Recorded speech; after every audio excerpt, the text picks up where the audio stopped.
হবেই হবে পরীক্ষা। পৃথিবীর জীবনটাই এমন, এভাবেই এই লাইফকে ডিজাইন করা হয়েছে। পরীক্ষা থাকবে, এখানে বিপদ থাকবে, এগুলো উত্তীর্ণ হয়ে আপনাকে যেতে হবে।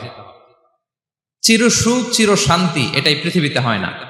চির সুখ এবং চির শান্তির জায়গা হচ্ছে জান্নাত। চির সুখ এবং চির শান্তি কোথায়? এটা জান্নাতের বৈশিষ্ট্য। চির সুখ চির শান্তি, টেনশন নাই, ঝামেলা নাই, পরীক্ষা নাই, বিপদ নাই, রিস্ক নাই, স্ট্রাগল নাই। এটা হচ্ছে দ্য ফিচার্স অফ জান্নাত, জান্নাতের ফিচার। কিন্তু সমস্যা বাদে তখন যখন জান্নাতের ফিচার আমরা দুনিয়ায় খুঁজি। যেটা পাবো আমরা জান্নাতে, এটা খুঁজি কোথায়? এই তখনই সমস্যা বাদে। And this is the main problem. এটাই বড় সমস্যা। এই সমস্যার সমাধান কোথায়, এটা নিয়ে আজকে আমি কিছু কথা অ্যাড্রেস করবো ইনশাআল্লাহ। তো তাহলে আসুন শুনি জান্নাতের ফিচার কি। জান্নাতের কমন একটা ফিচার হচ্ছে জান্নাতে there will be no sickness in paradise। জান্নাতে কোনো অসুস্থতা থাকবে না, চিরসুস্থ। সুবহানাল্লাহ পড়েন। চিরসুস্থ চির সবল, কেউ অসুস্থ হবে না জান্নাতে। জান্নাত হবে অ্যান্টি এইজিং, জান্নাতে বয়স বাড়বে না কারো, চির যৌবনা, চির যুবক, অ্যান্টি এজিং। আপনারা জানেন যে বর্তমান পৃথিবীতে অ্যান্টি এজিং ক্রিম পাওয়া যায় না? ক্রিম, কথা বুঝতেছেন? অ্যান্টি এজিং ক্রিম পাওয়া যায়। তারা বলে এই ক্রিম মাখলে চামড়ায় ভাঁজ পড়ে না। এটার দাম আছে কিন্তু অনেক। অ্যান্টি এজিং ক্রিম লাগায়, শ্যাম্পু ইউজ করে, অ্যান্টি এজিং অয়েল আছে, এটা দিলে নাকি চামড়ায় ভাঁজ পড়ে না। ইভেন ভারতের অনেক বড় একজন ব্যবসায়ী মুকেশ আম্বানি, নাম শুনছেন না? যে তার ছেলের বিয়ে হয়ে গেল।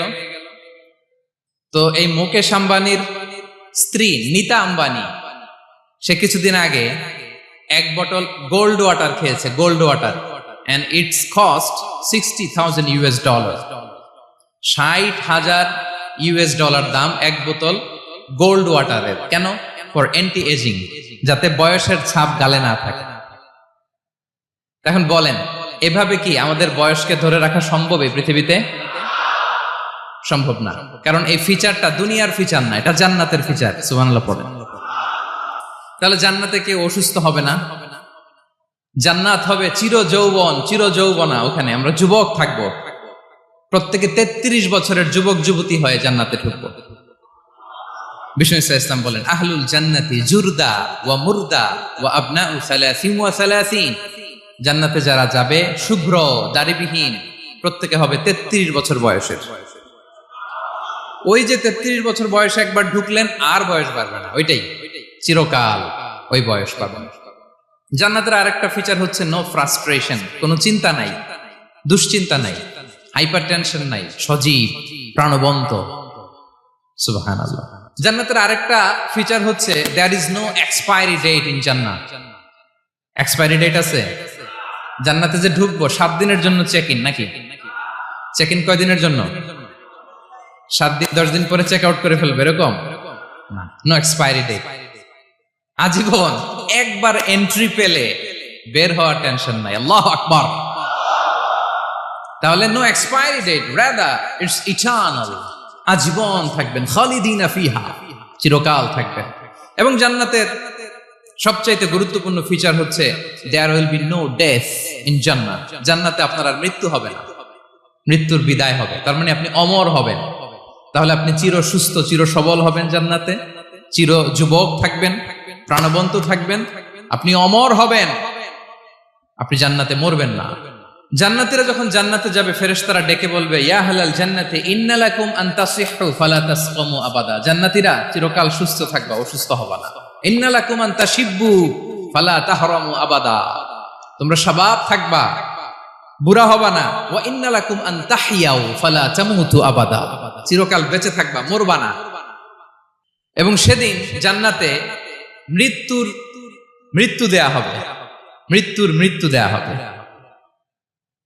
ইউতাল মাউতু বিকাবশিন আমলাহ, একটা ছাগলের আকৃতিতে মৃত্যুকে আনা হবে। ফায়ুযবাহুল মাউত, মৃত্যুকে জবাই দেয়া হবে। এবার জান্নাতীরা তাকিয়ে থাকবে, ফেরেশতারা বলবে, ইয়া আহলাল জান্নাতি খুলুদুন ফালা মাউত, হে জান্নাতীরা চিরকাল এই জান্নাতে থাকবে। তাহলে জান্নাতের ফিচার পাইছেন? এখন কোন বোকা যদি এই ফিচার দুনিয়ায় খোঁজে, পাবে? পাবে না, কারণ দুনিয়ার ফিচার আলাদা। দুনিয়ার ফিচার কি? এই দুনিয়াতে বিপদ আসবে, কষ্ট আছে, দুনিয়াতে হতাশা আছে, ভয় আছে, অসুস্থতা আছে, বার্ধক্য আছে, এবং এই দুনিয়ার একটা এক্সপায়ারি ডেট আছে না? দ্য ডে ইউ ডাই, যেদিন আপনি মারা যাবেন, এটা আপনার এক্সপায়ারি ডেট। চলে যেতে হবে, চলে যেতে হবে। এই পৃথিবীতে মৃত্যুর অস্তিত্ব আছে। সবকিছু থমকে দিয়ে, আপনাকে চমকে দিয়ে মৃত্যু চলে আসবে, ঠিক কিনা বলেন? তাহলে এগুলো হচ্ছে দুনিয়ার ফিচার। এই দুনিয়াতে বিপদ আপদ, কষ্ট, ঝুঁকি, স্ট্রাগল, বার্ধক্য, অসুস্থতা, এগুলো নিয়ে আমাদেরকে টিকে থাকতে হয়। এটা দুনিয়ার ফিচার। মিলায় ফেললে হবে না। জান্নাতের ফিচার একটা, দুনিয়ার ফিচার আরেকটা। দুনিয়াতে কষ্ট থাকবে, বিপদ আপদ থাকবে। এই দুনিয়ার ফিচারটা আল্লাহ তাআলা কোরআনের একটা আয়াতে খুব চমৎকার ভাবে উল্লেখ করেছেন। সেটা দিয়েই আমি আলোচনা শুরু করেছি। আল্লাহ তাআলা ইরশাদ করছেন, ওয়ালা নাবলুওয়ান্নাকুম বিশাইইম মিনাল খাউফি ওয়াল জুই ওয়া নাকসিম মিনাল আমওয়ালি ওয়াল আনফুসি ওয়াস সামারাত ওয়া বাশশিরিস সাবিরিন। আল্লাহ তাআলা বলছেন, অবশ্যই অবশ্যই আমি তোমাদেরকে পরীক্ষা করব, ভয় দিয়ে, ক্ষুধা দিয়ে, সম্পদের ঘাটতি দিয়ে, আতঙ্ক দিয়ে, প্রাণনাশ দিয়ে, ফল ফসলের হানি দিয়ে পরীক্ষা করব। কিন্তু এই পরীক্ষায় যারা উত্তীর্ণ হবে, যারা সবর ইখতিয়ার করবে, ওয়াবাশশিরিস সাবিরিন, ধৈর্যশীলদের জন্যই হচ্ছে সুসংবাদ। আলহামদুলিল্লাহ পড়ে। তাহলে সম্মানিত সুধী, আমরা বুঝতে পারলাম এই পৃথিবীর ফিচার হচ্ছে এখানে বিপদ থাকবে, বিপদ ছাড়া কেউ থাকবে না। স্ট্রাগল থাকবে, কষ্ট থাকবে, ঝুঁকি থাকবে, রিস্ক থাকবে, এবং নানা ধরনের বিপদ আপদ দিয়ে আল্লাহ তাআলা আমাদেরকে পরীক্ষা করবেন। এটা মাস্ট। এটা আমাদের মাইন্ডসেটে নিয়ে নিতে হবে। মাইন্ডসেটে এটা ক্লিয়ার থাকতে হবে। চিরসুখ চিরশান্তি এই দুনিয়াতে মিলবে। কোথায় মিলবে তাহলে এটা? তাহলে বিপদ আসবেই, আপদ আসবেই, পরীক্ষা থাকবেই আমাদের জীবনে। তবে ইন্টারেস্টিংলি মজার বিষয় হচ্ছে, পরীক্ষাটা এক একজনের এক এক রকম। পুরো পৃথিবীটা একটা পরীক্ষা ক্ষেত্র, কিন্তু কারো প্রশ্নপত্রের সাথে কারো প্রশ্নপত্রের কোনো মিল নাই। সুবহানাল্লাহ। আমার পরীক্ষা একরকম, আপনার পরীক্ষা আরেক রকম, ওই ভাইয়ের পরীক্ষা আরেক রকম, ওনারটা আরেক রকম। সবাই পরীক্ষার্থী, সবাই পরীক্ষার্থী, কিন্তু কারো প্রশ্নপত্রের সাথে কারো প্রশ্নপত্রের কোনো মিল নাই। কারোর জন্য পরীক্ষা হচ্ছে সে খুব অসুস্থ, প্রচন্ড অসুস্থতা, তার জন্য পরীক্ষা। ক্যান্সারের রোগী, দুরারোগ্য ব্যাধি, ডক্টর বলছে 4th স্টেজে চলে আসছে, কয়েক মাস বাঁচতে পারে, এটা তার জন্য পরীক্ষা। আবার কারো দেখবেন যে খুব একটা অসুস্থতা নাই, অসুস্থতার ঝামেলা নাই, কিন্তু তার দারিদ্রতা আছে, তার আর্থিক অনটন, এটা তার জন্য পরীক্ষা। আবার কারো দেখবেন অসুস্থতাও নাই, দারিদ্রতাও নাই, তার দাম্পত্য জীবনের সমস্যা আছে না নাই? অনেকের দেখবেন এগুলো কোনোটাই সমস্যা না, তার ছেলে কথা শোনে না, মাদকাসক্ত। আহা, মাদকাসক্ত, রিহ্যাবে পাঠায়, আবার আসে, আবার গাঁজা খাওয়া শুরু করে, আছে না নাই বলেন? দেখেন তার পরীক্ষাটা আবার আলাদা। অনেকের দেখবেন মেয়ে বাবার কথা শোনে না। আবার অনেকের দেখবেন যে ব্যবসায় সমস্যা, লসের পর লস, লাভ উঠাতে পারে না। তাহলে পরীক্ষা ছাড়া, বিপদ আপদ ছাড়া দুনিয়াতে কেউ নাই, কেউ নাই প্রিয় ভাইরা। এটা আমাদের মাথায় রাখতে হবে। পরীক্ষা আপনাকে দিতেই হবে, পরীক্ষা দিয়ে দিয়েই নিজেকে প্রমাণ করতে হবে। আর এক একজনের পরীক্ষাটা এক এক রকম, কারো পরীক্ষার সাথে কারো পরীক্ষার কোনো মিল থাকবে না। তো মাঝে মাঝে আমরা এটা ভুলে যাই। আল্লাহ তাআলা কালামে পাকে রিমাইন্ডার দিয়ে আমাদেরকে স্মরণ করিয়ে দিতে চান যে এই পৃথিবীতে আসলে তোমরা এসেছো পরীক্ষা দিতে। এটাই জীবনের বড় বাস্তবতা।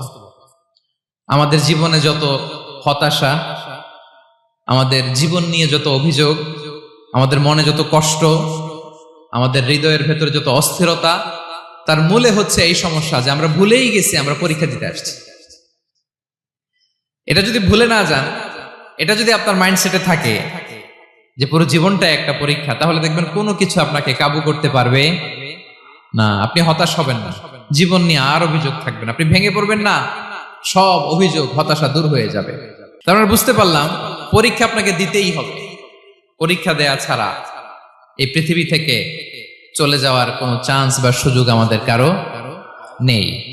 সূরাতুল আনকাবুতে আল্লাহ তাআলা এই কথাটা আরো চমৎকার ভাবে বলেছেন। আল্লাহ তাআলা ইরশাদ করছেন, আহাসিবান নাসু আইয়ুতরাকু আইয়াকুলু আমান্না ওয়া হুম লা ইফতানুন ওয়ালাকাদ ফাতান্নাল্লাযীনা মিন ক্বাবলিহিম ফালা ইয়া'লামান্নাল্লাহুল্লাযীনা সাদাকু ওয়ালা ইয়া'লামান্নাল কাযিবিন। আল্লাহ বলেন, মানুষ কি ভেবেছে সে শুধু বলবে আমি ঈমানদার আর তাকে আমি জান্নাতে ঢুকাই দিব? না, কখনো না, কঠিন কালেও না। বরং পূর্ববর্তীকালে যারা পৃথিবীতে এসেছিল তাদেরকে আমি পরীক্ষায় নিয়েছি, পরীক্ষা করেছি, এবং তাকেও ঈমানের প্রশ্নে সে সত্যবাদী না মিথ্যাবাদী পরীক্ষা দিয়ে দিয়ে নিজেকে প্রমাণ করতে হবে। ঠিক কিনা বলেন? পরীক্ষা দিয়ে আপনাকে প্রমাণ করতে হবে। এবং এই পরীক্ষার ব্যাপারটা এটা যে শুধু আমরা সাধারণ মানুষ আমাদের জীবনে দুঃখ বিপদ পরীক্ষা এমনটা না। এই পৃথিবীর সবচাইতে শ্রেষ্ঠ মানুষ যারা ছিলেন তাদেরকে আল্লাহ পরীক্ষা নিয়েছেন। বলেন তো, এই পৃথিবীতে সবচাইতে শ্রেষ্ঠতম মানুষ কারা? সবচাইতে শ্রেষ্ঠ ভালো মানুষ কারা ছিল পৃথিবীতে? বলেন তো, নবীরা। আওয়াজ করে বলেন তো কারা? তো বলেন তো, নবীদের জীবনে পরীক্ষা ছিল কি ছিল না? হ্যাঁ ছিল। বেশি না কম? বিষ্ণু ইসলামকে জিজ্ঞাসা করা হলো, আইয়ুন নাসি আশাদ্দু বালাআন ইয়া রাসূলুল্লাহ, হে আল্লাহর রাসূল, এই পৃথিবীতে কাদের জীবনে পরীক্ষা বেশি? বিষ্ণু ইসলাম বললেন, আল আম্বিয়া, নবীদের জীবনে। আল আম্বিয়া সুম্মাল আমসাল ফাল আমসাল, সবচাইতে জীবনে পরীক্ষার সম্মুখীন সবচাইতে বেশি হয়েছেন নবীরা। তারপরে নবীদের পরবর্তী অবস্থান যাদের, সিদ্দিকিন যারা, সোহাদা যারা, সালিহিন যারা, আল্লাহওয়ালা যারা, তাদের জীবনে পরীক্ষা বেশি। ইউবতালার রাজুলু আলা হাসাবি দীনি, ব্যক্তির দিনদারি যত বেশি তার জীবনে আল্লাহর পরীক্ষাও তত বেশি। আপনি আল্লাহওয়ালা হবেন, আপনার জীবনে পরীক্ষাও অনেক বেশি। এজন্য ইমানদার হওয়া যেমনি মর্যাদার, ইমানদারের জীবনে পরীক্ষাও হবে অনেক বেশি। এবং পরীক্ষা যত বড়, খেয়াল রাখতে হবে, মন খারাপ করার কোনো সুযোগ নেই। পরীক্ষা যার জীবনে যত বড়, সেটাতে সফল হতে পারলে ওটার প্রতিদানও বড়। পরীক্ষা যত বড়, এটাতে সাকসেস হইতে পারলে এটার রিওয়ার্ডও তত বড়। বিষ্ণু ইসলাম বলেন, ইযামুল জাযাই মাআ ইযামিল বালা, বালা যত বড় জাযাও তত বড়, প্রতিদানও তত বড়। কারণ নবীদের জীবনে যদি খেয়াল করেন দেখবেন, যেই নবীর জীবনে পরীক্ষা যত বেশি সেই নবীর জীবনে সফলতাও তত বেশি। সাইয়েদনা ইব্রাহিম আলাইহিস সালামের কথাটা একটু খেয়াল করেন তো, বলেন তো ওনার জীবনে পরীক্ষা কেমন ছিল? বেশি না কম? ওনার জীবনের পরীক্ষা থেকেই তো আমরা এই শব্দটা ব্যবহার করি। আমরা বলি অগ্নি পরীক্ষা। কি বলি?